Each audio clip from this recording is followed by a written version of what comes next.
मुंबईच्या राजकारणात पुन्हा एकदा खळबळ। दुबार मतदारावरून आधीच वातावरण तापलेलं असताना आता मुंबई महापालिकेच्या प्रारूप मतदार यादीत तब्बल 11 लाखहून अधिक दुबार मतदार असल्याचं उघड झालंय आणि नेमकं इथंच सुरू होतोय नवा वाद। 11 लाखहून अधिक दुबार मतदार 20 नोव्हेंबरला जाहीर झालेल्या महानगरपालिकेच्या प्रारूप मतदार यादीत हे समोर आलंय।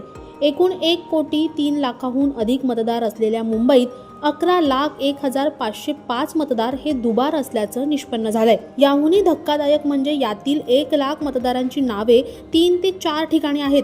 यामुळे आगामी महानगरपालिका निवडणुकांमध्ये निवडणूक आयोगाकडे मोठं आव्हान उभं राहिलंय। कोणत्या भागात किती दुबार मतदार? दुबार मतदारांमध्ये सर्वाधिक संख्या आहे पश्चिम उपनगरात। 4,98,597 ही पश्चिम उपनगराची आकडेवारी आहे, तर 3,29,216 ही पूर्व उपनगरे आहेत, तर 2,73,692 ही शहरी विभागातील आकडेवारी आहे।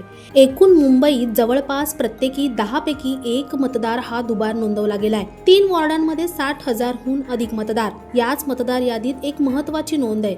मुंबईतील 3 प्रभागांमध्ये 60,000हून अधिक मतदार आहेत। बोरिवली प्रभाग क्रमांक 15 मध्ये 61 आणि 361, तर अंधेरी विलेपार्लेमध्ये प्रभाग क्रमांक 66 मध्ये चक्क 61,518 मतदार आहेत, तर घाटकोपर प्रभाग क्रमांक 131 मध्ये 62,000 मतदार आहेत, तर एल वॉर्ड मध्ये प्रभाग 164 मध्ये 60,000 मतदार आहेत। हे आकडे निवडणूक व्यवस्थापनाच्या दृष्टीने अत्यंत महत्त्वाचे आहेत। राजकीय प्रतिक्रिया आणि वाद।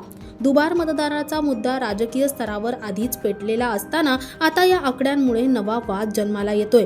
मनसे अध्यक्ष राज ठाकरे यांनी काही दिवसांपूर्वी दुबार मतदारांना थांबवा, फोडा असं सांगितलं होतं।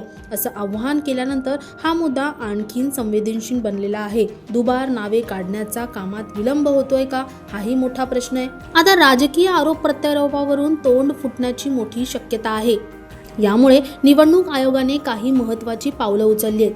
पहिलं म्हणजे दुबार मतदारांना नाव वगळण्याची एक संधी आहे। 27 नोव्हेंबर हरकती दाखल करण्याची अंतिम तारीख आहे।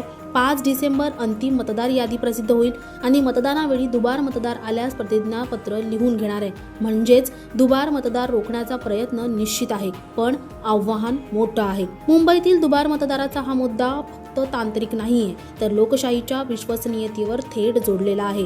ही प्रक्रिया किती पारदर्शी रीतीने पूर्ण होते आणि अंतिम मतदार यादीत नेमकं किती मतदार राहतात हे पाहणं अत्यंत महत्त्वाचं आहे।